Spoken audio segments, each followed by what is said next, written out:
The champagne cork popped, spraying across Mom's pristine white carpet. My brother Ryan held the bottle high, grinning like he'd just won the lottery. In his mind he probably had. $2 million, Dad said, shaking Ryan's hand firmly. Son, you saved this company from bankruptcy. Brilliant negotiation. Mom dabbed at her eyes dramatically. My brilliant boy. Always knowing exactly what to do. I sat on the couch in the corner of their living room, laptop balanced on my knees, pretending to work on the quarterly projections they'd never asked to see. The projections that showed Palmer Industries wasn't failing at all. It was actually positioned for its best year in the company's 23-year history. Emma, aren't you going to congratulate your brother? Mom's voice had that edge to it. The one that meant I was failing to perform my role as the supportive younger sister. Congratulations, Ryan, I said flatly, not looking up from my screen. Don't sound so enthusiastic, Ryan laughed, pouring himself more champagne. I know you're worried about your little bookkeeping job, but don't stress. I'm sure the new owners will keep you on. You're cheap labor. My sister Nicole giggled from her position draped across the armchair. At 26 she'd never worked a day in her life, living off the consulting fees Dad paid her for occasionally showing up to company events. Emma, you should be thanking Ryan. That company was going under. Now at least you'll get some severance before it completely collapses. I saved my spreadsheet and closed my laptop. The company isn't going under. Emma, sweetheart, Dad said in that patronizing tone he'd perfected over my 28 years. I know you work hard in accounting, but you don't see the big picture. The market is contracting, our competitors are undercutting us, and our margins are shrinking. Ryan made the smart choice. Our margins are shrinking because Ryan approved a 15% across-the-board price cut without analyzing the cost structure. And our competitors aren't undercutting us, we're undercutting ourselves. Ryan rolled his eyes. See, this is why you work in the back office, Em. You think everything is about numbers. Business is about instinct. Vision. Something you've never had. Vision, I repeated. Is that what you call selling a profitable company for 30% less than it's worth? The Hendricks Group offered $2 million. Ryan's voice rose. That's generous for a struggling manufacturing company. We're not struggling. Last quarter Emma, Mom interrupted sharply. Enough. This is Ryan's moment. He's been running this company as COO for 3 years, and he's making the tough decisions that need to be made. You're just upset because you weren't consulted. He was right about that last part. I hadn't been consulted. But then again, I never was. Palmer Industries made specialized industrial sensors, small electronic components used in everything from automotive manufacturing to medical equipment. Dad had started the company 23 years ago, building it from a garage operation into a business with 72 employees and annual revenue of $8.3 million. And nobody in this room except me knew who actually owned it. When does the sale finalize? I asked quietly. Ryan checked his phone. Hendricks Group's lawyers are reviewing the final paperwork now. Should be done by Friday. 3 days. He raised his glass. To new beginnings. Everyone toasted except me. I stood up, gathering my laptop. I should get back to the office. Need to finish the month-end close. It's Sunday, Nicole said. God, Emma, do you ever stop working? Someone has to keep the books accurate. That's what we pay you for, Ryan said dismissively. Though probably not for much longer.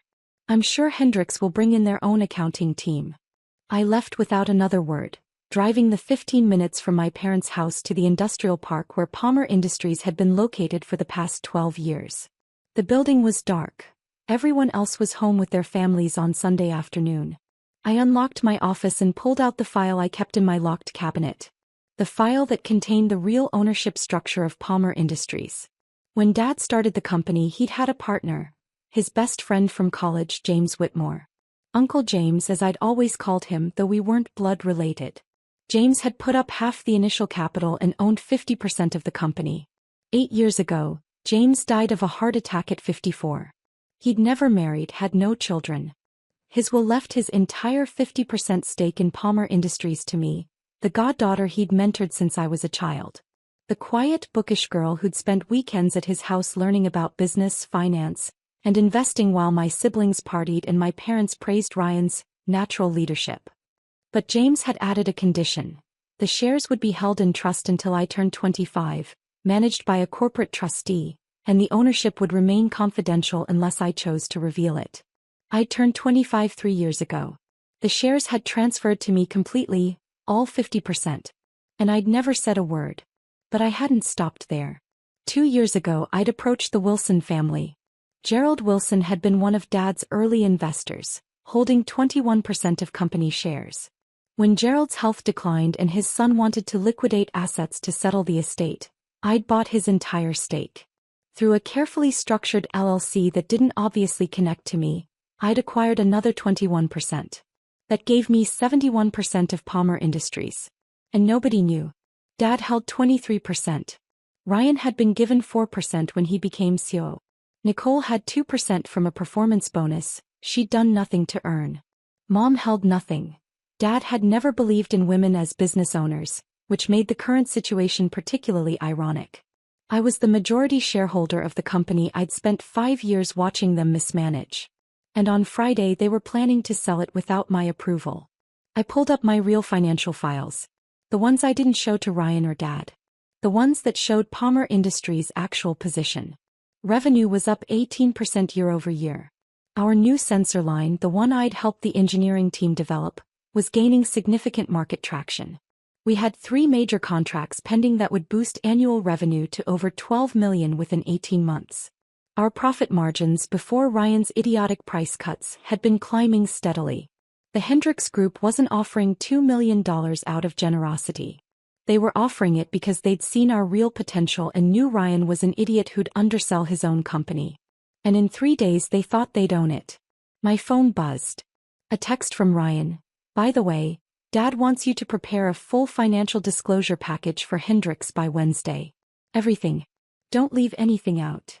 I smiled at my screen and typed back, of course. Monday morning I arrived at the office at 6 a.m. as usual. By 7 I'd finished the actual financial package, the real numbers that showed exactly how valuable Palmer Industries was. I saved it in my personal encrypted files. Then I created the package Ryan had asked for. The one that showed the version of reality he believed in. Declining margins. Shrinking market share. Increasing competition. I didn't lie. I just highlighted every negative trend and downplayed every positive one. If they wanted to see a failing company, I'd show them exactly that. Ryan arrived at 9, strolling in with his coffee like he owned the place. Technically, he owned 4% of it. Got that financial package? He asked, leaning against my doorframe. Almost done. I'll have it to you by noon. Great. Make sure it's thorough. We want Hendricks to see we're being transparent. Oh, it'll be very thorough. He left and I went back to work. At 11, Dad called me into his office. Emma, I want to talk to you about the transition. I sat down across from his desk. The office was decorated with photos of Ryan and Nicole, awards the company had won, industry recognition. Not a single picture of me. Hendricks Group is going to bring in their own management team, Dad continued. That means Ryan will be stepping down as COO, obviously. He'll get a nice payout from the sale. I'll retire. Your mother and I are thinking of buying that place in Arizona we've been looking at. Congratulations. But I wanted to talk to you about your position. I've negotiated for you to stay on for at least 6 months during the transition. They'll honor your current salary, $58,000, right? 62. I got a raise last year. Right. Anyway, they'll keep you on at that rate for 6 months. After that, it'll depend on whether they want to maintain the current accounting infrastructure or consolidate it with their corporate systems. So I get 6 months, then probably unemployed. Well, you're good at what you do. You'll find another bookkeeping position somewhere. And think of it this way, you'll finally have the chance to explore other opportunities. You've been here for 5 years. Maybe it's time to branch out. Maybe, I said noncommittally. Look, Emma, I know you're disappointed you weren't more involved in this decision. But this is business. Ryan has been groomed for leadership since he was young. He understands the strategic aspects that you just don't have exposure to. Because you never gave me that exposure. Dad shifted uncomfortably. You chose to go into accounting. That was your decision. I have a degree in business management and finance. I took accounting work because it was the only position you'd give me. Emma, let's not do this. The decision is made. The sale is happening. Try to be supportive of your brother. I stood up. I'll have the financial package ready within the hour. Back in my office, I finalized both versions of the documents. The one I sent to Ryan showed a company barely worth $2 million. The one I kept showed a company worth at least $6.5 million, probably more. Tuesday morning, I received an email from Hendrix Group's legal team requesting a meeting to discuss the transition of accounting oversight. The meeting was scheduled for Thursday, one day before the supposed closing. I accepted the invitation and started preparing. That afternoon, Ryan burst into my office. Hendrix Group just confirmed their offer. $2 million, closing Friday. Emma, this is really happening. Exciting, I said, typing on my computer. Dad's already planning his retirement party. Mom wants to have a celebration dinner Thursday night, after the Hendrix meeting. You should come. I'll check my schedule. He lingered in my doorway. You know, Emma, I know we've had our differences, but this is good for everyone. You'll get a severance package and you're young enough to start over somewhere else. Maybe at a company that appreciates you more. Maybe. After he left, I made a series of phone calls. First to my attorney, confirming that all my ownership documentation was in order.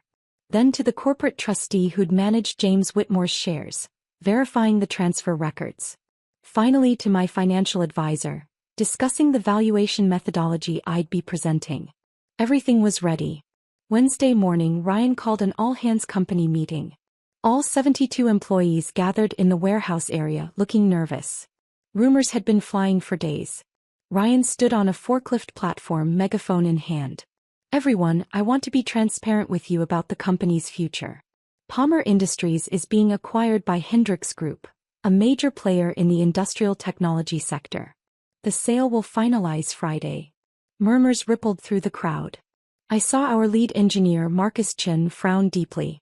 Marcus had been with the company for 8 years and knew exactly how well our products were performing. Now, I know change is scary, Ryan continued. But this is good news. Hendrix has deep pockets and industry connections we don't have. They'll invest in this company and help it grow in ways we never could. Will there be layoffs? Someone called out. That's up to Hendrix's management team. But I've negotiated protections for employees. Everyone will get at least 90 days of continued employment. 90 days. Then they'd probably gut the workforce and integrate operations into their existing facilities. I caught Marcus's eye across the warehouse. He looked furious. After the meeting dispersed, he found me by the coffee machine. Emma, tell me Ryan isn't selling this company. Looks like he is. We're not failing. The M-Series sensors are about to land the Tecton contract. That's a $2 million annual deal alone. I know. Did you tell him? Did you show him the actual numbers? He doesn't want to see the actual numbers, Marcus.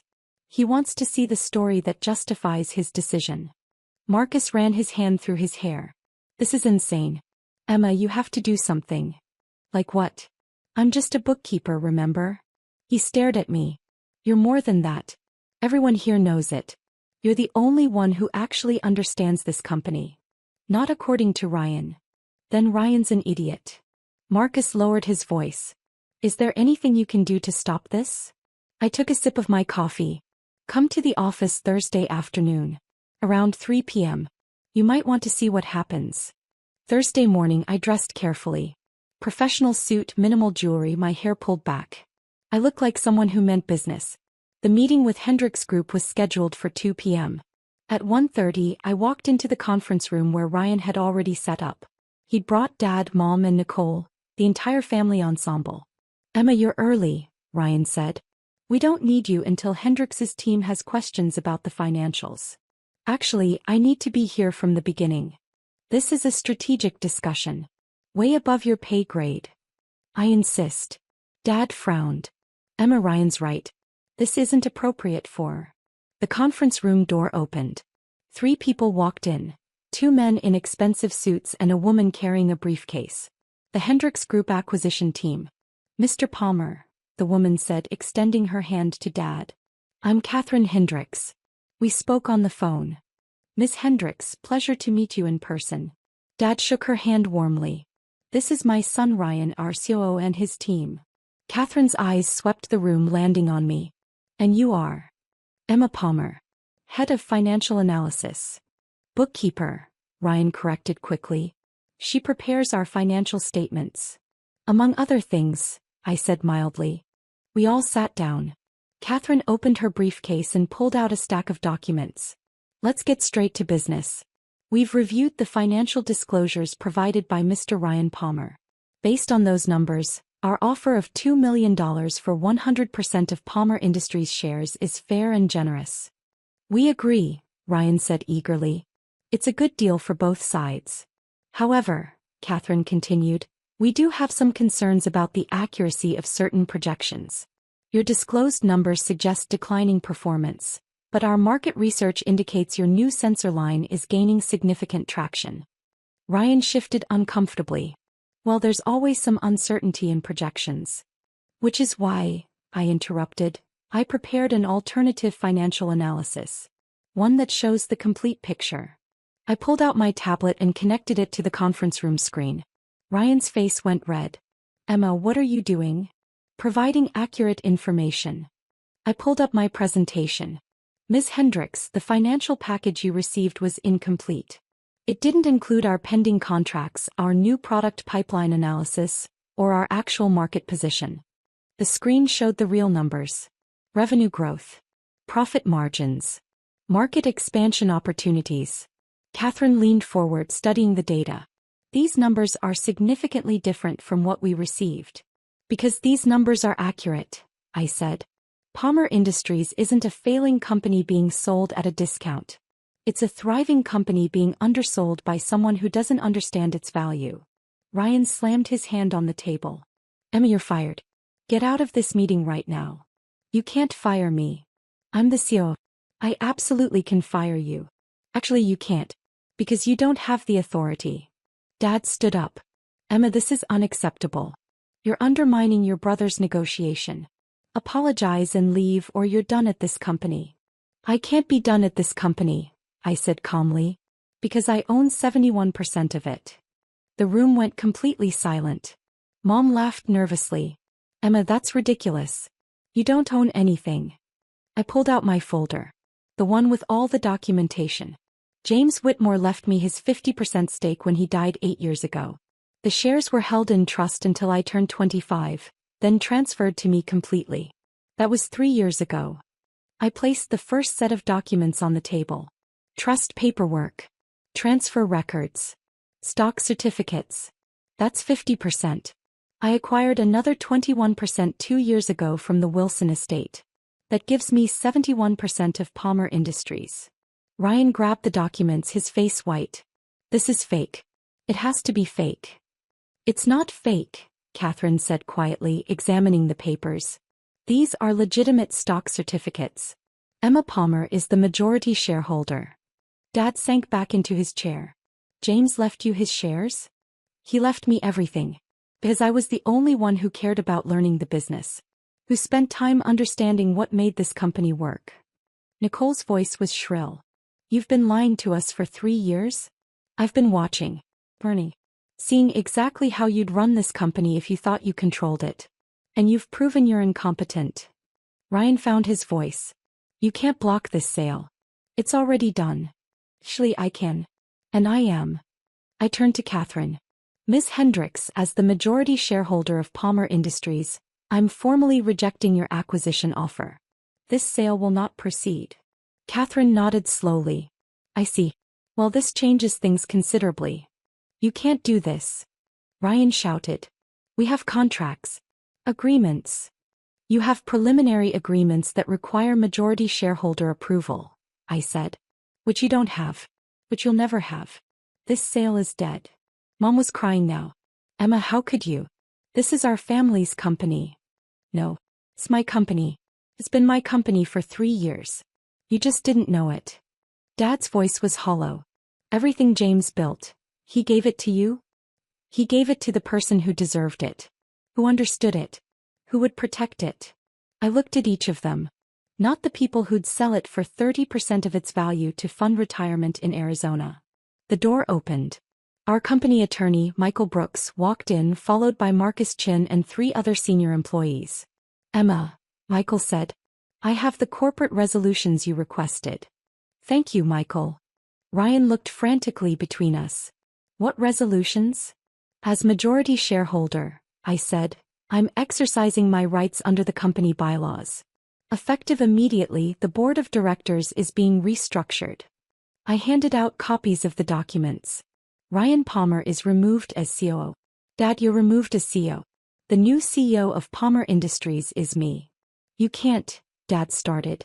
I just did. Michael has verified all the paperwork. It's completely legal. Catherine Hendricks stood up, gathering her documents. Well, this has been enlightening. Emma, if you ever decide to sell, we'd be very interested in having a conversation. At a significantly different valuation. She handed me her card. Based on the real numbers you showed me, I'd estimate this company is worth at least $6.5 million. Probably more.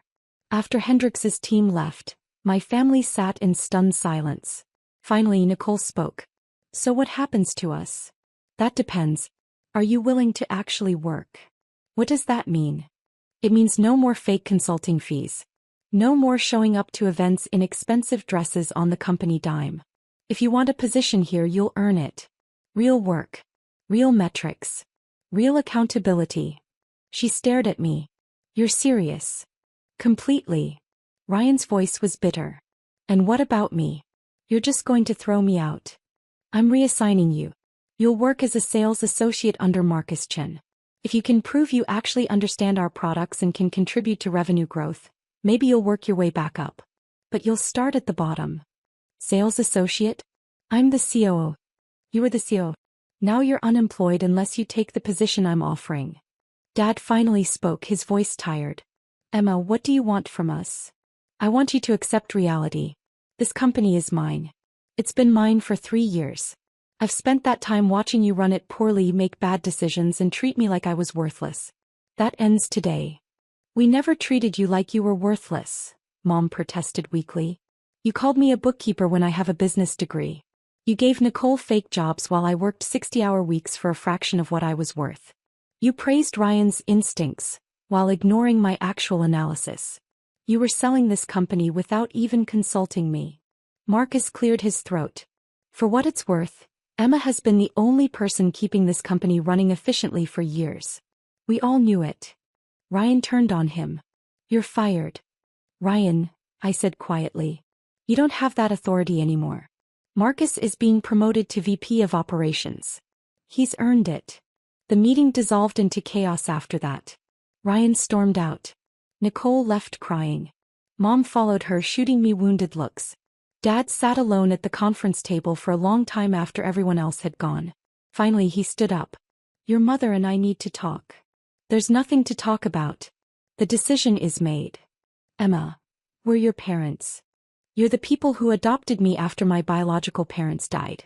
And I'm grateful for that. But you never treated me like real family.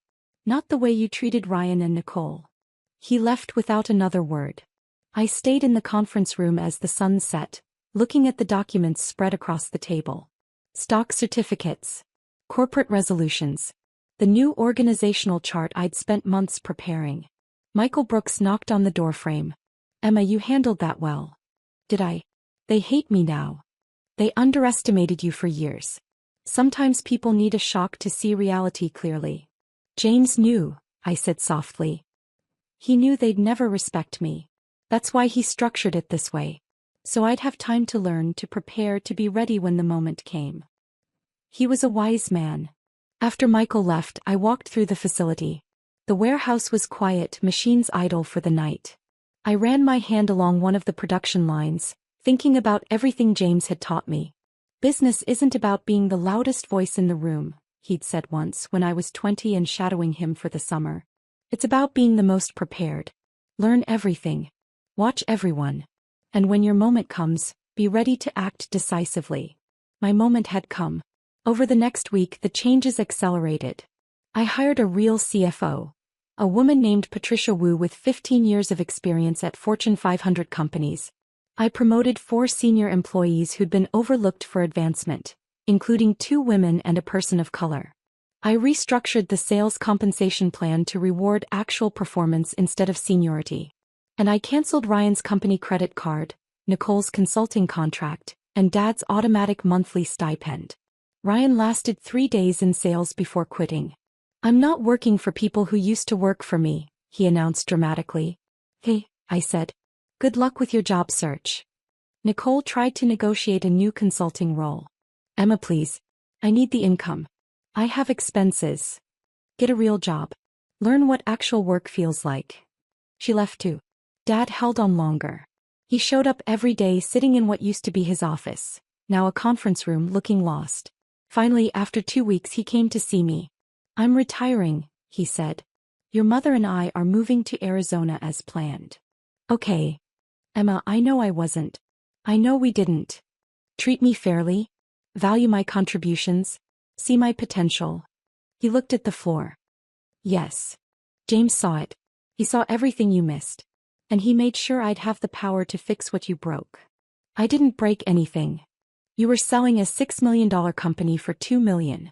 You'd given operational control to Ryan, who was running it into the ground. You'd put Nicole on payroll for doing nothing. Instead, you broke things." He left that day and didn't come back. 3 months into my tenure as CEO, the Tecton contract came through. $2.1 million annually for 5 years. Marcus had been right, it was a game changer. 6 months in, we landed 2 more major contracts. Revenue was up 32%. Employee satisfaction surveys showed dramatic improvement. Patricia had restructured our financial operations, and we were operating more efficiently than ever. Catherine Hendricks called me personally. "Emma, I've been following Palmer Industries' performance. Impressive turnaround." It wasn't a turnaround. It was removing obstacles. She laughed. "Fair point. Listen, if you ever want to discuss strategic partnerships, not acquisitions, partnerships, we should talk. What you're building is impressive." "I'll keep that in mind." A year after taking control, I stood in front of the entire company at our annual meeting. 72 employees had grown to 95.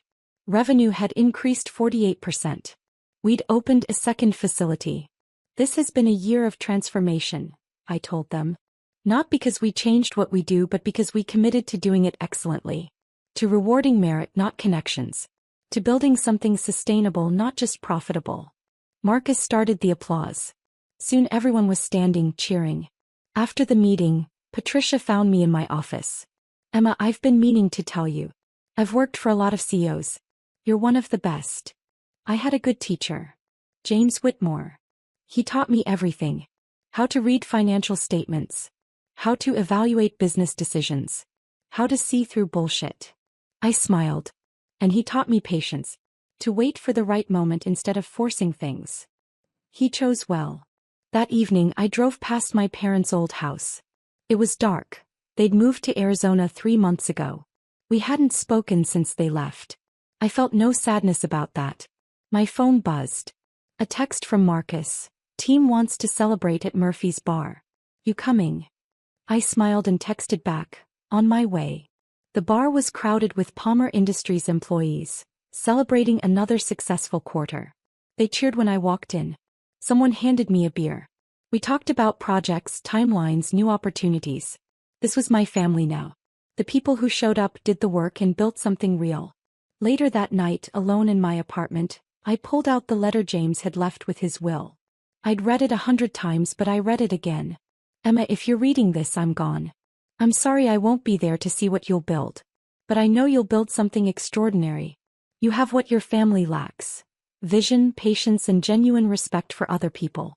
Don't let them diminish you. Don't let them convince you you're less than you are.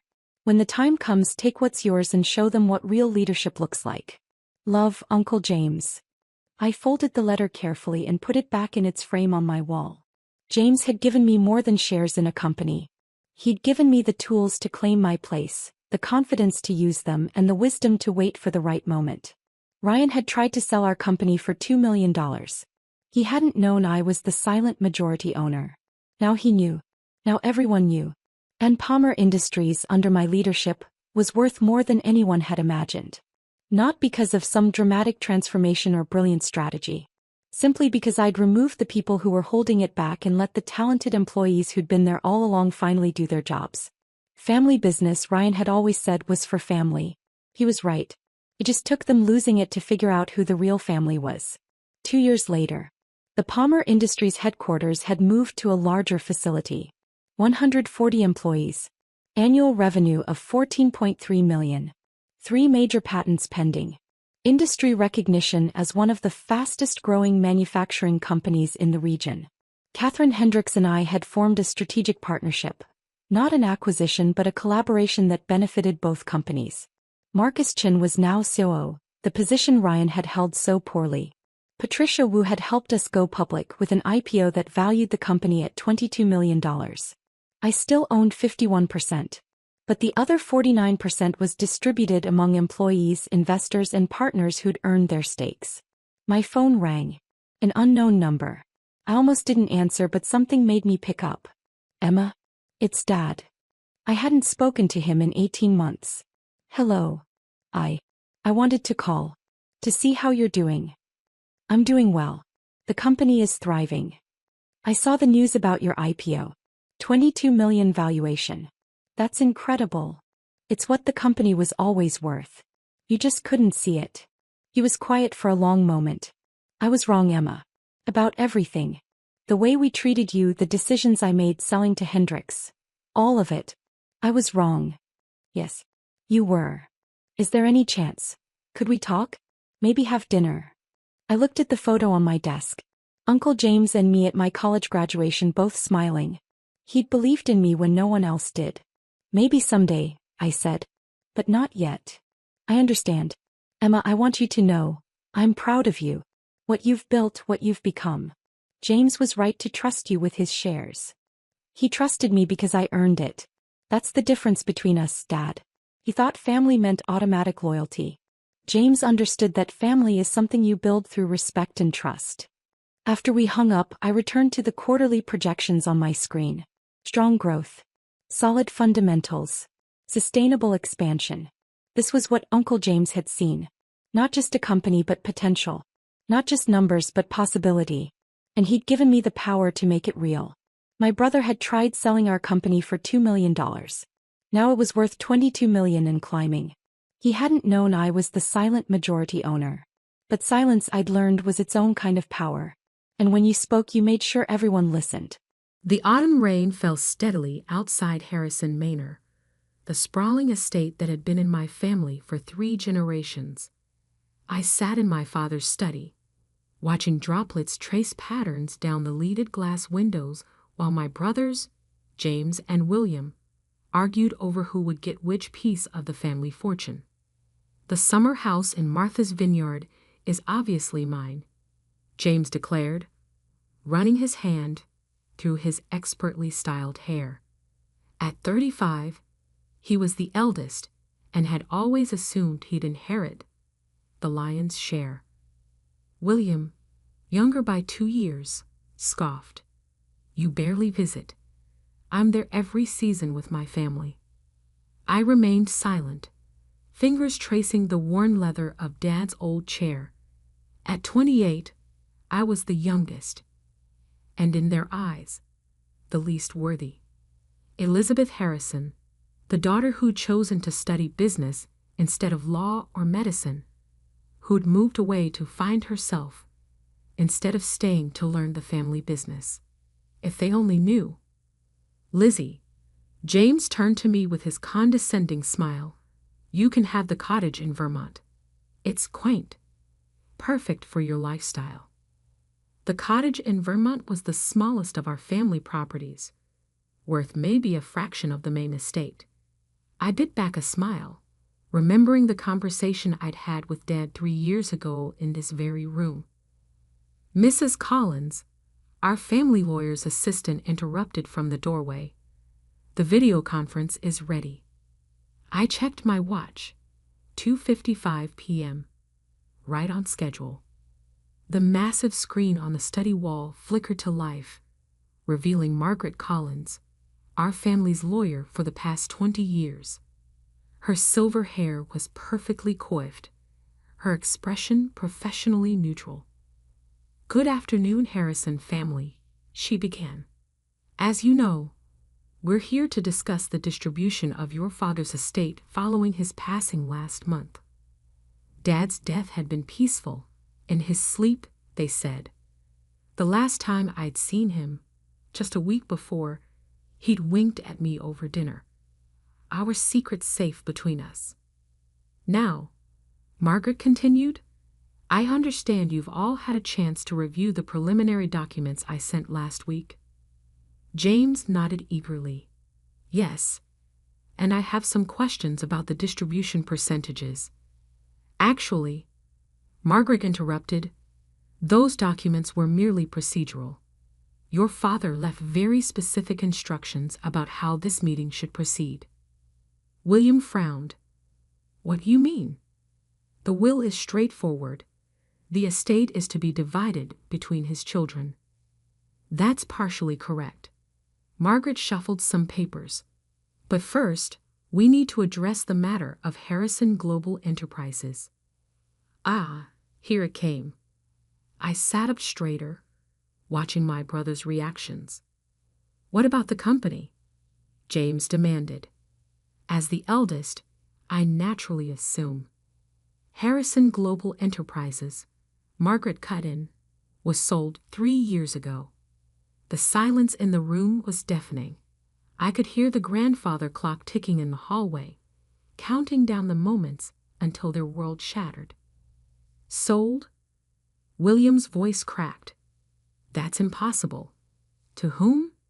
To Phoenix Capital Partners, Margaret replied, then paused deliberately. Specifically to their CEO. James laughed, but it had hysterical edge. This is absurd. Phoenix Capital, I've never even heard of them. Dad would never sell to strangers. You're right, I said quietly, speaking for the first time. He wouldn't. Both brothers turned to stare at me. I reached into my bag and pulled out a thick folder, placing it carefully on Dad's mahogany desk. Phoenix Capital Partners was founded 4 years ago, I explained, my voice steady. It's a private investment firm specializing in corporate restructuring and long-term wealth management, and I'm the CEO.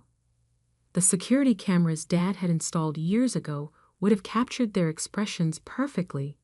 James's face draining of color, William's jaw dropping open. You? William whispered. But you were traveling, starting your own business, you said. I confirmed. Phoenix Capital was my startup. Dad was my first investor. James lunged for the folder, fingers trembling as he flipped through the documents. Sale agreements, transfer papers, board meeting minutes, all signed and notarized, all completely legal. This is a joke, he sputtered. Dad would never. You couldn't possibly. Your sister, Margaret interjected, spent 2 years proving herself to your father. She presented a comprehensive plan to modernize Harrison Global Enterprises and expand into new markets. While you two were fighting over corner offices, Elizabeth was learning every aspect of the business. I remembered those long nights with Dad, poring over financials, discussing strategy, proving I had the vision and capability to take our family legacy forward. He'd seen what my brothers never had, that my time away hadn't been aimless wandering, but careful preparation.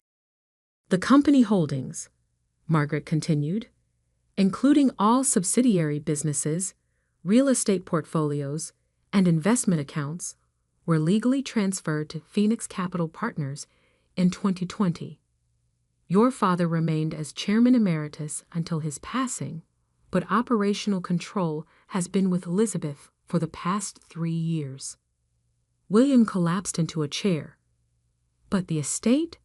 The properties? I opened my laptop, pulling up the relevant documents.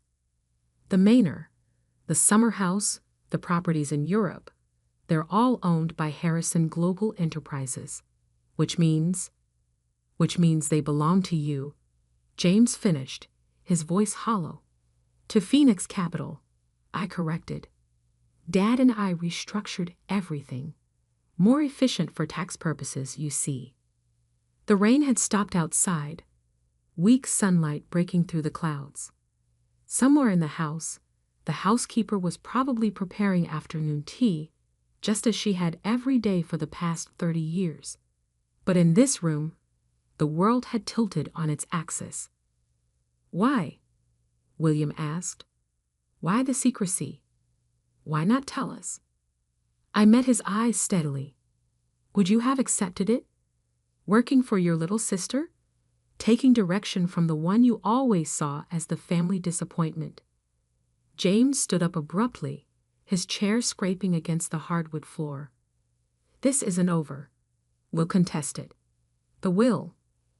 "Actually," Margaret interrupted again, "we should discuss the will now, because your father left some very interesting conditions regarding your continued involvement with the company."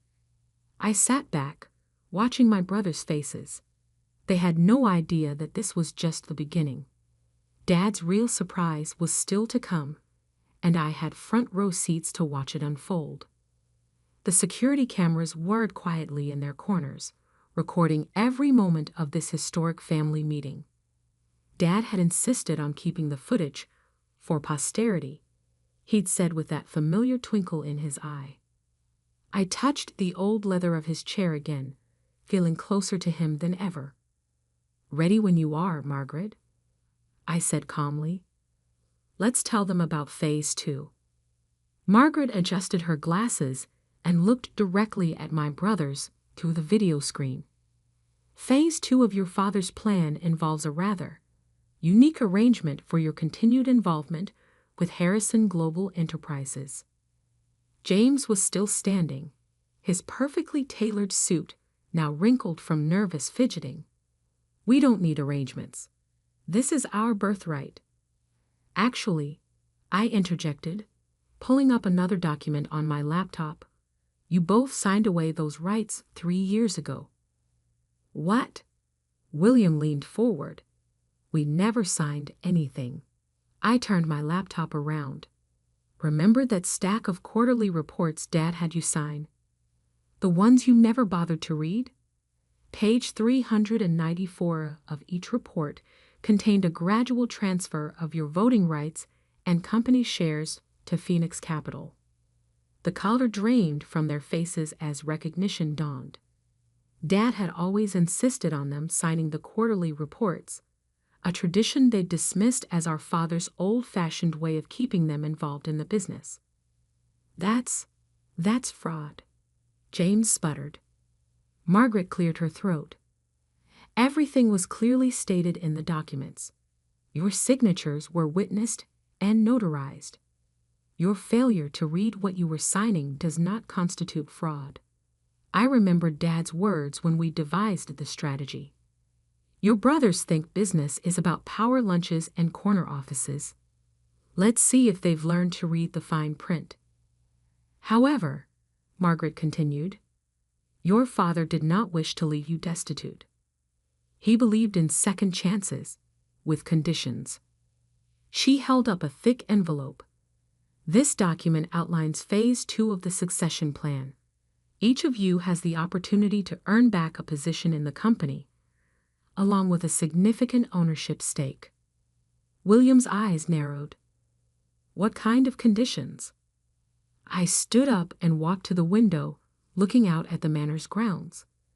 The gardeners were trimming the hedges into their precise shapes, a task that required patience, skill, and attention to detail, everything my brothers had always lacked. "Each of you will start at entry-level positions," I explained. "William, given your background in finance, you'll begin in our accounts receivable department. James, with your law degree, you'll start in our compliance division. Entry level?" James looked like he might faint. "I'm a partner at Stevens and Mitchell." "We're a partner," Margaret corrected. "Your father arranged for your position there to end today. Same with your banking job, William." The grandfather clock struck 4, its deep chimes echoing through the house. Right on cue, both their phones buzzed with emails, their resignations, effective immediately, drafted months ago by Dad's legal team. "This is insane," William whispered. "You can't just—" "I can," I said quietly, "and I have. But unlike you two, I'm offering a genuine opportunity. Prove yourselves over the next 2 years, learn the business from the ground up, and you can earn back your places in the company. And if we refuse," James demanded. I smiled. "Then you keep your trust funds, the ones that mature when you turn 65. Until then, you'll receive a modest monthly stipend, enough to live comfortably, but not extravagantly." The security cameras caught James's face, turning an interesting shade of purple. He just bought a new yacht, I recalled. Probably with credit, counting on his inheritance to cover it. "There's more," Margaret added. "Your father left personal letters for each of you. Elizabeth, would you?" I opened Dad's desk drawer and pulled out 2 sealed envelopes. My brothers took them with trembling hands. As they read, I watched their expressions change. Dad had always known exactly what to say to each of us. I'd read my letter the day after he died. Words of pride, trust, and subtle guidance for the challenges ahead. William finished first, sinking deeper into his chair. James crumpled his letter, then smoothed it out again, as if unsure whether to preserve or destroy it. "Dad knew," William said softly. "About the insider trading." I nodded. "And about the embezzlement at your bank." "We have all the documentation." James's head snapped up. "You're blackmailing us?" "No," I replied. "I'm offering you protection. Accept the positions, work hard, learn the business properly, and those incidents never come to light. Refuse, and well," I shrugged. "Phoenix Capital has a strict policy about reporting financial misconduct." The room fell silent except for the faint sound of the gardeners outside. I could almost hear Dad's voice. "Power isn't about having the biggest stick, Lizzie. It's about knowing when and how to use it." "How long?" William asked. "How long have you been planning this?" I sat back in Dad's chair, feeling its familiar comfort. "Remember when I left 6 years ago? You both laughed, said I was running away from responsibility. But I was learning. Harvard Business School, internships at top investment firms, building connections, creating Phoenix Capital from scratch." "While we were," James trailed off. "While you were coasting on the family name," I finished. "Taking shortcuts, breaking laws when it suited you." Margaret cleared her throat. "The employment contracts are ready for your review. You'll have 24 hours to decide. After that, the regulatory authorities will receive some very interesting documents." "And if we prove ourselves?" William asked. "After 2 years?" I opened another file on my laptop.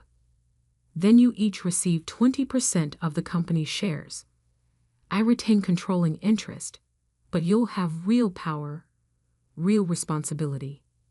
Earned, not inherited." "Why?" James's voice was barely a whisper. "Why go through all this?" "Because Dad believed in legacy," I answered. "Not just money and property, but values, ethics, real business acumen. He wanted his children to be worthy of the Harrison name, not just entitled to it." I stood up, gathering my things. "You have 24 hours. The contracts are with Margaret. I suggest you read them carefully this time."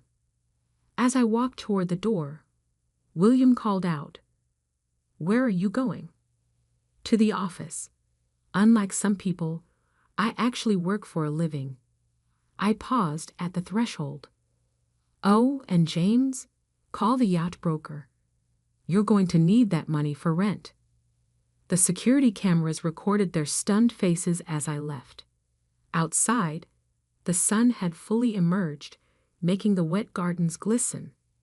I pulled out my phone and dialed a familiar number. "Miss Harrison," my assistant answered. "How did it go?" "Just as Dad predicted," I replied. "Have the HR team ready tomorrow morning. I have a feeling we'll have 2 new entry-level employees to orient. And if they refuse—" I smiled, thinking of the additional documents hidden in Dad's safe. "They won't. Phase 3 will make sure of that." The real game was just beginning, and I had all the pieces in place. Dad had taught me well. Sometimes the best power play is the one your opponents never see coming until it's too late. Part 3. The next morning, Harrison Global Enterprises' Modern Glass headquarters buzzed with unusual energy. Word had spread quickly. The Harrison brothers were starting their first day of work, in entry-level positions. I watched from my top-floor office as James's Maserati pulled into the parking garage, followed by William's more modest BMW. They'd shown up. Phase 3 could begin. "They're here," my assistant announced through the intercom. "Human Resources is ready for their orientation." "Had them sent up here first," I replied. Minutes later, my brothers entered, both looking uncomfortable in business casual attire instead of their usual bespoke suits. James had dark circles under his eyes, and William's usual confident stance was notably absent. "Sit," I gestured to the chairs facing my desk. The wall of windows behind me offered a spectacular view of Boston's financial district, a reminder of the power they'd lost and could potentially regain. "Before you start orientation," I began, "there's something else you need to see." I pressed a button, and a hidden panel in the wall slid open, revealing a wall safe. Dad's private safe. William recognized it. But that was in his study.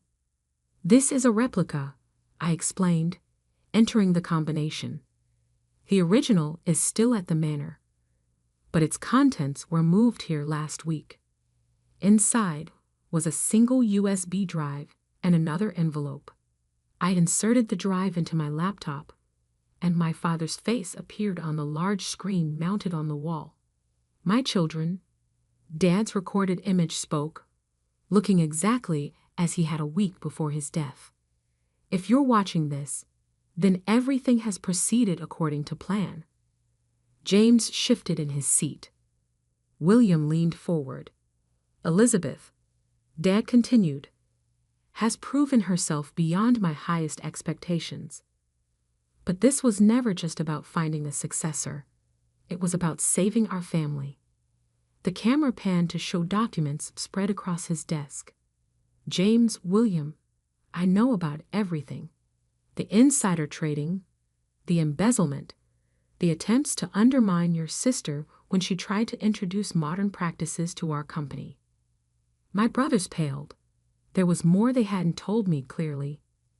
"But I also remember you as children." William, who cried when his pet fish died and insisted on a proper funeral.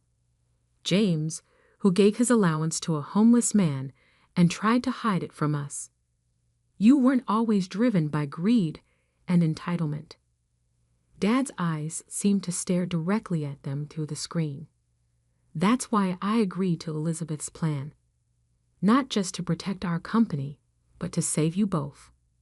"Your plan?" William turned to me. I nodded. Phase 3 was my idea. Dad modified it, but the core concept was mine. On screen, Dad held up a familiar document. "This is the real inheritance document. Elizabeth doesn't just control the company. She controls your futures. But not as a punishment, as an opportunity." He smiled sadly. "Your sister understands something you both forgot. True wealth isn't in bank accounts or property deeds. It's in the relationships we build, the trust we earn, and the legacy we leave." James wiped his eyes quickly. William stared at his hands. So here's the final twist, Dad continued. Elizabeth has full discretion over your employment conditions. She can modify them, accelerate them, or terminate them. But there's one condition even she can't change. I opened the envelope from the safe and spread out the contents. Family dinner, I said quietly. Every Sunday. Mandatory attendance. No business talk allowed. Because, Dad's recording continued, you need to remember how to be a family again. Elizabeth will lead the company, but she needs her brothers, not as employees, but as family. The screen went dark. In the silence that followed, I could hear the faint hum of the office air conditioning and the distant sound of traffic below. There's more, I said, pulling out final documents. If you successfully complete 1 year, not 2, of genuine effort in your positions, you'll each receive 15% of company shares. Another 10% will be held in trust for your children. Our children? William looked confused. Your future children, I clarified. Dad believed in planning ahead, way ahead. James stood up and walked to the window, his reflection ghost-like against the bright morning sky. All this, it was never about punishing us, was it? No, I replied. It was about saving you, saving us, as a family. William joined his brother at the window. We were horrible to you, Lizzie. All those years. You were, I agreed. But you're still my brothers. And Dad believed you could change. And you. James turned. Do you believe we can change? I stood up, joining them at the window. Below, the city was fully awake now. People rushing to their offices, living their lives, pursuing their dreams. I believe, I said carefully, that this company needs more than just my vision. It needs your legal expertise, James, properly applied this time. And your financial acumen, William, used for growth, not personal gain. But first, I continued, we need to rebuild trust, starting with Sunday dinner. Where? William asked. The Manor? I smiled. My place. I make a mean lasagna. And I have pictures from my Harvard graduation that you never attended, plus evidence of all your childhood embarrassments that Dad secretly saved. James actually laughed, a real laugh, not his usual condescending chuckle. You're going to hold those over us forever, aren't you? Of course. I am a Harrison, after all. The next few months weren't easy. James struggled with taking orders from younger colleagues. William had to relearn basic accounting practices he'd skipped over in his rush to the top. But slowly, things began to change. Sunday dinners became a genuine time for reconnection. Between mouthfuls of lasagna and embarrassing childhood stories, we rediscovered what it meant to be siblings, not just business rivals. 6 months in, I called them both to my office again. They entered cautiously, but with more confidence than that first day. The board is impressed with your progress, I began, especially the ethics committee. Is this about the shares? William asked. It hasn't been a year yet. No, I smiled. This is about phase 4. There's a phase 4? James groaned. Dad's reaching from beyond the grave again. I laughed. Actually, phase 4 is mine. How would you both feel about joining me in a new venture? Something separate from Harrison Global, but complementary. A chance to build something together as equals. Their faces showed surprise, then interest. We spent the next 3 hours discussing possibilities, arguing good-naturedly about business models and market strategies. It felt right. 1 year to the day after that first inheritance meeting, we gathered in Dad's old study. The security cameras were still there, silent witnesses to our family's transformation. I have something to show you, I said, pulling up the footage from that dramatic first meeting. We watched our past selves, barely recognizing the entitled, angry men and the defensive, prepared woman we'd been. We were such idiots, William mused. Where? James quipped, earning a playful punch from our brother. I looked at them, really looked at them.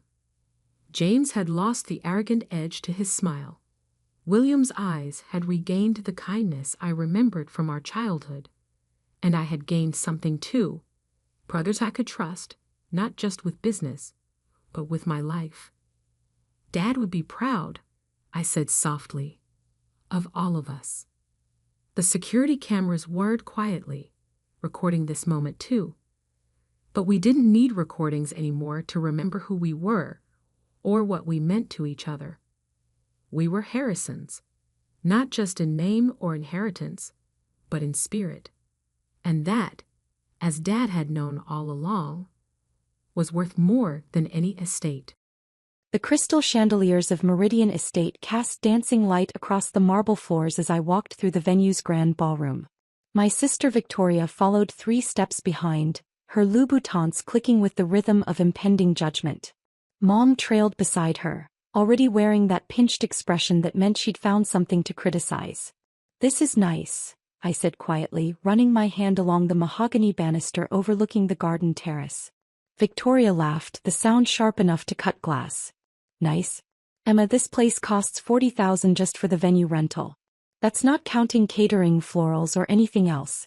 You work at that little nonprofit downtown. Let's be realistic about your budget." "I'm just looking," I replied, keeping my voice steady. The wedding planner, Christine, appeared with a bright smile and a leather portfolio. "Miss Emma. So wonderful to see you again. I've prepared the premium package details you requested. The terrace ceremony, the vintage wine collection for cocktail hour, and of course, exclusive access to the private bridal suite for the entire weekend." Mom's eyes widened. "Weekend? Emma, honey, this is completely out of your league. You make what, $35,000 a year? This venue alone probably costs more than your annual salary." I nodded. "You're probably right, Mom." Victoria circled the room like a shark who'd scented blood. "You know what? This is actually perfect for MY engagement party.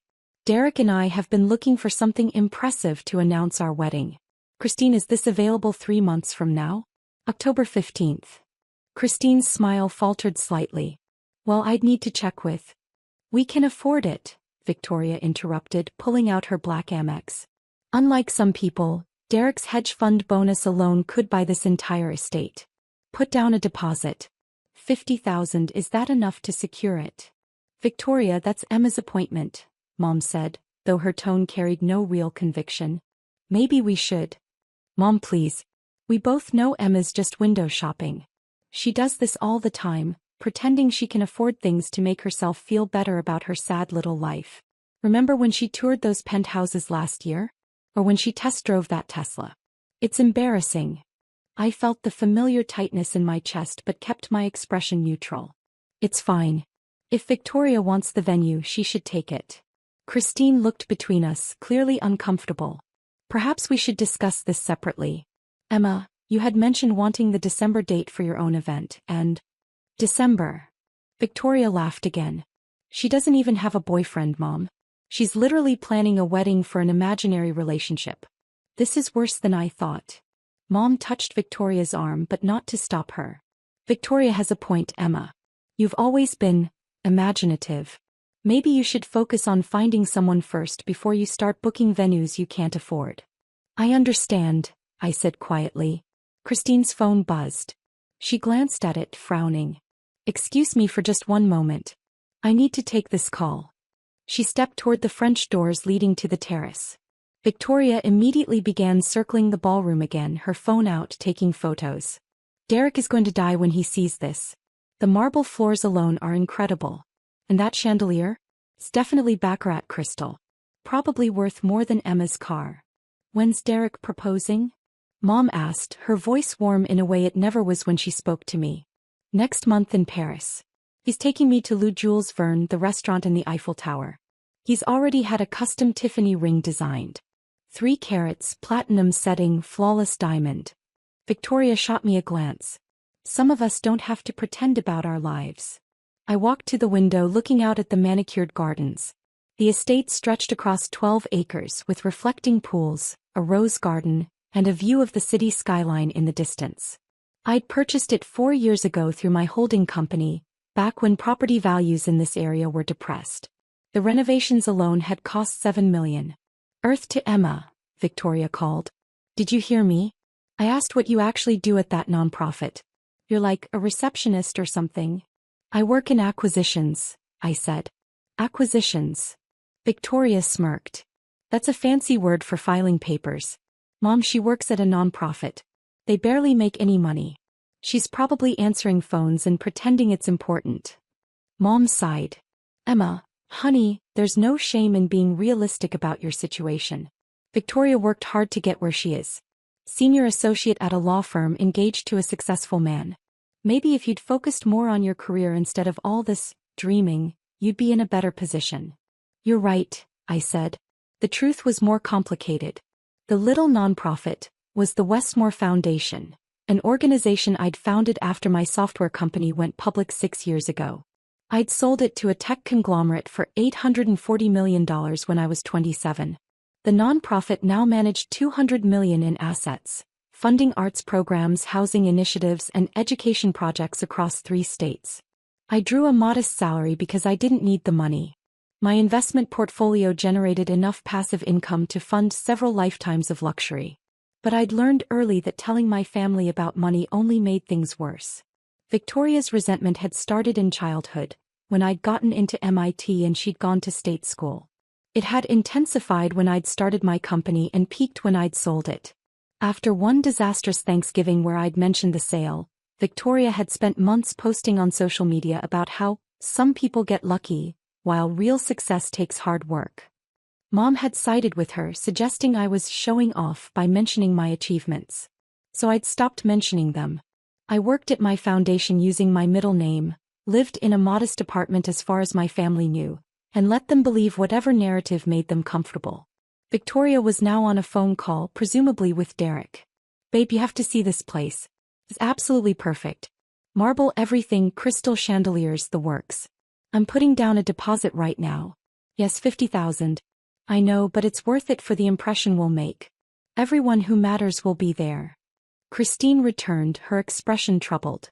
She held her tablet close to her chest. Victoria, I need to speak with you about the deposit. Is 50 not enough? Victoria didn't look up from her phone. Fine, make it 75. I want this place locked down. It's not about the amount, Christine said carefully. There's been a complication with your booking. That got Victoria's attention. Complication? I'm offering you $75,000 right now. What kind of complication could there possibly be? Christine glanced at me, then back to Victoria. I've just been informed by the property owner that your deposit cannot be accepted. The room went silent except for the ticking of the antique clock on the mantel. Excuse me. Victoria's voice dropped to that dangerous tone she used right before explosions. Cannot be accepted? Do you know who my fiancé is? Derek Morrison manages over $2 billion in assets. We're not some nobody couple looking for a bargain venue. I understand, but the owner has specifically. Get your manager, Victoria snapped. Better yet, get the owner on the phone. This is ridiculous. Are you seriously turning away $75,000? Mom stepped forward, her lawyer voice activating. There must be some mistake. My daughter is offering more than your deposit requirement. On what grounds are you refusing? Christine's composure cracked slightly. Mrs. Hartwell, I don't have all the details. I just received a call from the property management company stating that Victoria's booking cannot proceed. This is discrimination, Victoria said, her voice rising. That's what this is. Well, Sue. Mom, this is literally your specialty. They can't refuse service without cause. She's right, Mom agreed. Christine, you need to provide a legitimate reason for this refusal, or we'll be filing a complaint with the state licensing board. I remained by the window watching a gardener tend to the rose bushes below. Victoria whirled on me. This is your fault somehow, isn't it? Did you call them? Did you sabotage my booking because you're jealous? I haven't made any calls, I said truthfully. Then what? Victoria's phone rang. She glanced at it, frowned, and answered. Hello? Yes, this is Victoria Hartwell. What? No, there must be some mistake. I'm at the venue right now trying to book it. What do you mean cancelled? Her face went from confused to pale to bright red in the span of seconds. High spa day, she said slowly. At Azure? Tomorrow? But I booked that months ago. You're refunding me? Why? I don't understand. The owner? What about the owner? Christine's phone rang simultaneously. She stepped away, answering in hushed tones. Mom's phone buzzed with a text. She looked at it and frowned. That's odd. The manager at that boutique where I ordered your birthday gift, Victoria, they're saying the order is cancelled. What is happening? Victoria demanded, still on her phone. Someone call Azure Spa right now and find out why they're cancelling my appointment. I've been going there for 3 years. Christine returned, her face now completely drained of color. Victoria, Mom, I need to ask you both to gather your belongings. Excuse me. Mom's voice went ice cold. You're being asked to leave the property, Christine said, and I could hear the tremor in her voice. Immediately. Victoria ended her call and stalked toward Christine. Leave? We're potential clients. I'm trying to give you money. The owner has requested your immediate departure, Christine said, holding her ground though her hands shook. Security has been notified. Security. Victoria's laugh was slightly hysterical now. Over what? We haven't done anything. We're literally standing here looking at a venue. A man in a dark suit appeared in the doorway. Michael, the head of security for the estate. He'd worked for me since I'd purchased the property. Miss Hartwell, I'm going to need you and your mother to exit the premises. This is insane, Mom said, her lawyer voice now tinged with genuine confusion. On what grounds are you removing us? The property owner's instructions, Michael said simply. Victoria turned to me, her eyes wild. You did something. I don't know how, but you. I've been standing here the whole time, I said quietly.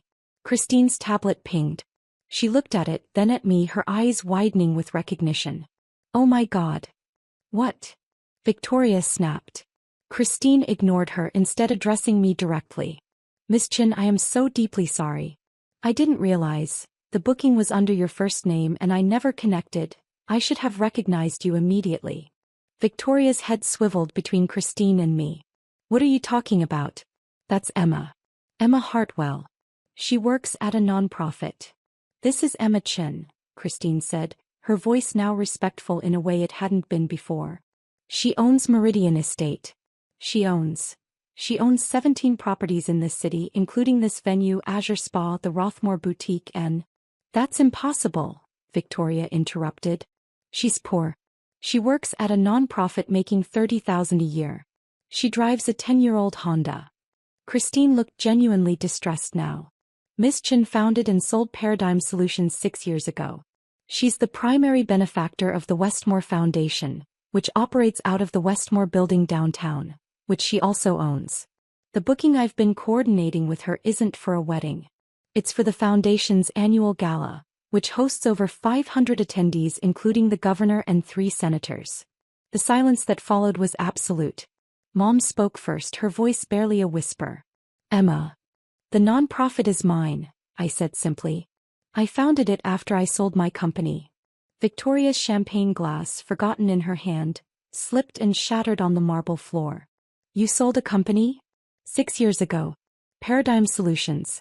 We developed enterprise security software. The acquisition was $840 million. The number hung in the air like a bomb. That's... Mom couldn't seem to finish the sentence. Victoria's phone rang again. She answered it automatically, her eyes still locked on me. Oh, yes, this is... What? The gym membership? But I've been a member for... The owner? Emma Chin owns? She lowered the phone slowly. You own my gym? Sunrise Fitness, yes. I acquired it 2 years ago as part of a real estate portfolio. Christine's tablet pinged again. She looked at it, then at Victoria and Mom. I'm getting notifications from multiple properties. Azure Spa, Rothmore Boutique, the Riverside Country Club, Elmwood Towers. Those are the luxury apartments where you live, Victoria. All owned by Westmore Holdings. All flagging your names in their systems. Why? Victoria's voice cracked. Why would they flag us? Michael stepped forward. Miss Chin has standing instructions about any family members attempting to use her properties. Once the system identifies them, all services are to be immediately terminated, deposits refunded and access revoked. Mom finally found her voice. Emma, I don't understand. Why wouldn't you tell us? I did tell you, I said calmly. At Thanksgiving 6 years ago when the sale closed. Victoria spent the next 3 months posting about how luck isn't real success. You told me I was being inappropriate by flaunting my good fortune. So I stopped mentioning it. But you let us think you were poor, Victoria said. You let us mock you. You were going to mock me either way, I replied. At least this way I knew what you really thought. Christine's tablet wouldn't stop pinging now. Miss Chin, I'm getting alerts from, it looks like every property in the Westmore portfolio. Gyms, spas, boutiques, restaurants, apartment buildings. The system is flagging 2 names, Victoria Hartwell and Patricia Hartwell. What does that mean? Mom asked, though I could see understanding dawning in her eyes. It means, I said, still looking out at the gardens, that you're no longer welcome at any business I own. Victoria laughed, a desperate sound. You can't do that. You can't just ban us from everywhere. I own 43 properties in this city, I said. Commercial and residential. That boutique where you buy your clothes? Right. The spa where you get your treatments? Right. The gym where you have a personal trainer? Right. The country club where Derek plays golf? I own the building they lease from me. That upscale grocery store you love? I own the property. They have a lease clause that allows me to ban individuals from the premises. Mom's face had gone from pale to gray. Emma, honey, surely we can discuss this. We're family. Family, I repeated the word. Is that what we are? Victoria's phone rang again. Then Mom's. Then Victoria's again. Both of them stared at their screens, watching their carefully constructed lives begin to unravel in real time. That's the leasing office for Elmwood Towers, I said. They're calling to inform you that your lease won't be renewed, Victoria. You have 60 days. 60 days. Victoria's voice went shrill. That's not enough time to find a comparable apartment. You'll have to look outside my portfolio. That eliminates about 40% of the luxury buildings in the downtown area. I finally turned from the window to face them. Your gym membership has been terminated. Your spa packages are cancelled. The boutique has closed your account. The country club is revoking Derek's guest privileges. Mom's hands shook as she tried to silence her ringing phone. Emma, please. This is extreme. We were just joking around. We didn't mean. You meant every word, I said, my voice still calm. You've meant every word for 6 years. Every comment about my sad little life. Every joke about my pretending. Every comparison to Victoria's real success. You meant all of it. Christine stood frozen, her tablet clutched to her chest, clearly wishing she were anywhere else. Victoria's bravado cracked. Hey, fine. We were harsh. Sometimes family dynamics get complicated, but you can't destroy our lives over some comments. I'm not destroying anything, I said. I'm simply choosing not to subsidize people who mock me. You'll still have access to plenty of gyms, spas and boutiques. Just not the ones I own. Derek's firm does business with half the properties you own. Victoria said desperately. If you ban me, it'll humiliate him. It could affect his career. Then perhaps you should have considered that before you called my life sad and embarrassing. Mom tried a different approach. Emma, I'm your mother. We've had our differences, but surely blood is thicker than 6 years of contempt? I asked. Then a lifetime of comparing me unfavorably to Victoria? Then telling me I was showing off when I tried to share good news. Victoria's phone rang again. She looked at it and went even paler. It's Derek. He probably just got a call from his country club, I said. They're informing him that his guest membership, which was sponsored by you, has been terminated.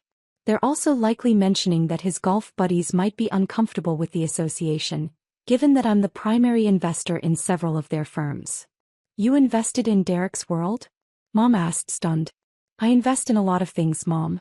I have a diverse portfolio. Tech companies, real estate, venture capital funds. Derek's firm manages money for people who, in turn, invest with my funds. It's a small world at the top.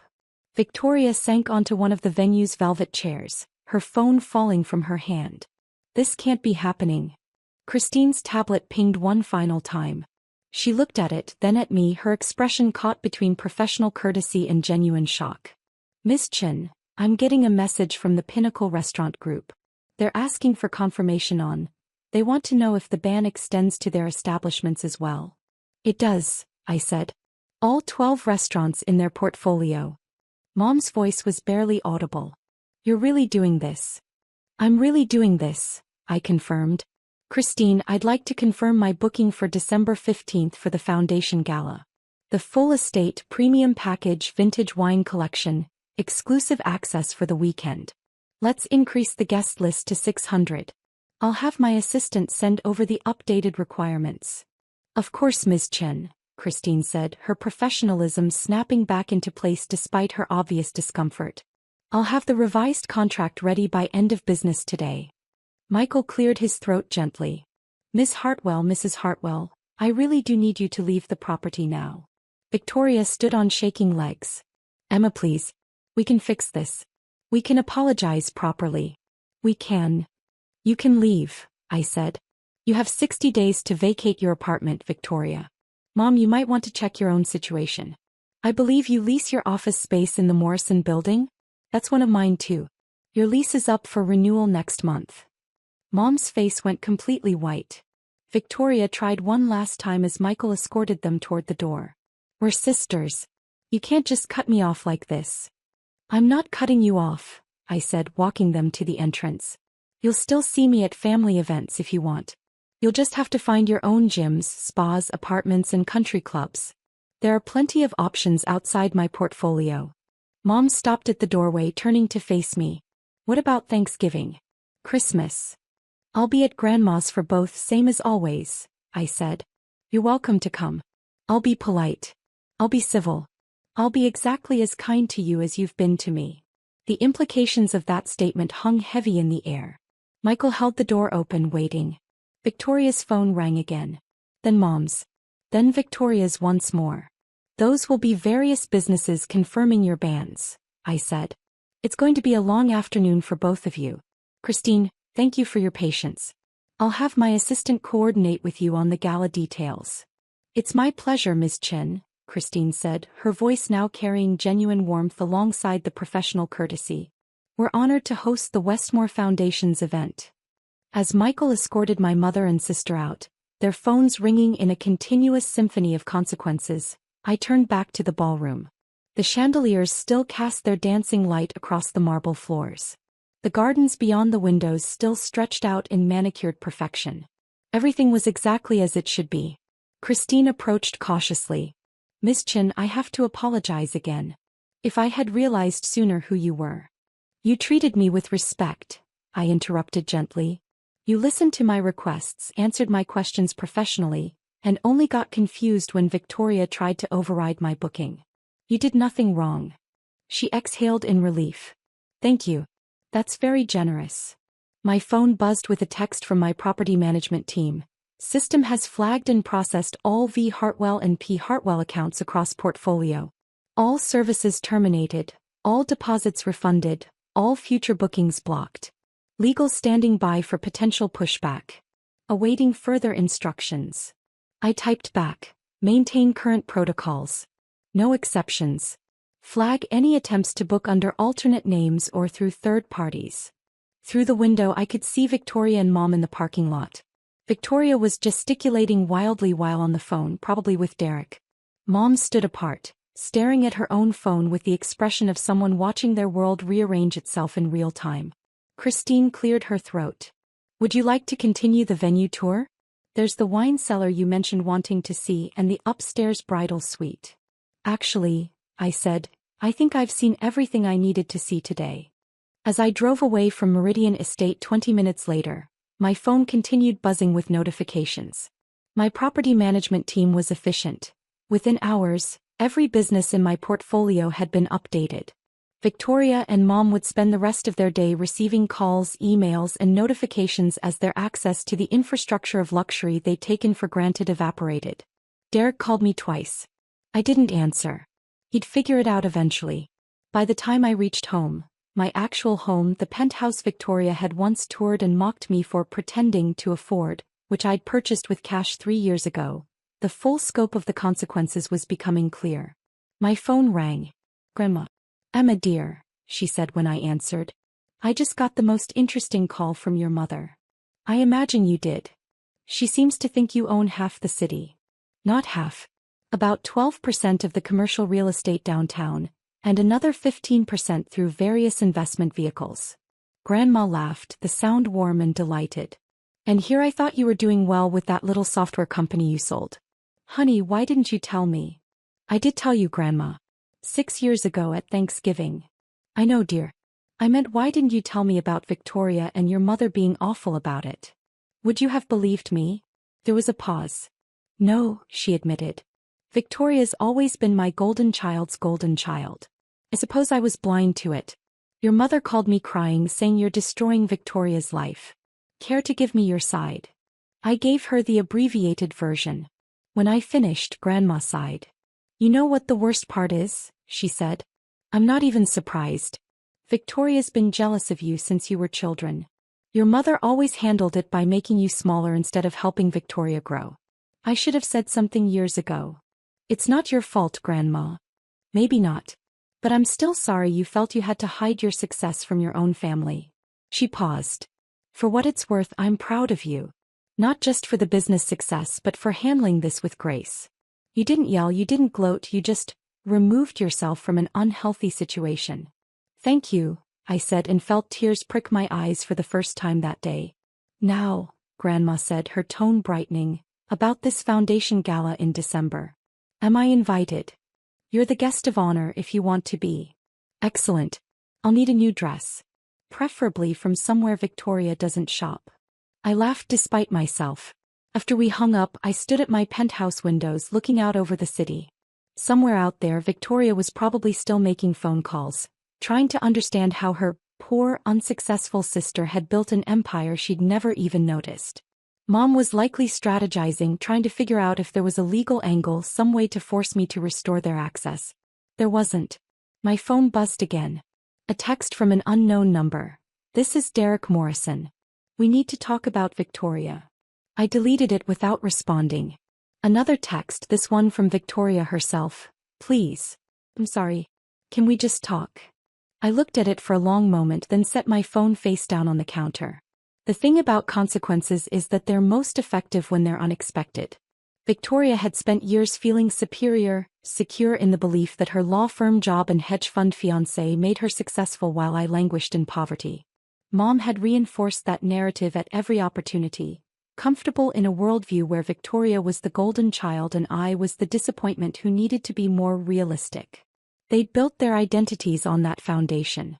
Now the foundation was gone, and they were discovering that the empire they'd sneered at had been beneath their feet the whole time, holding up more of their world than they'd ever imagined.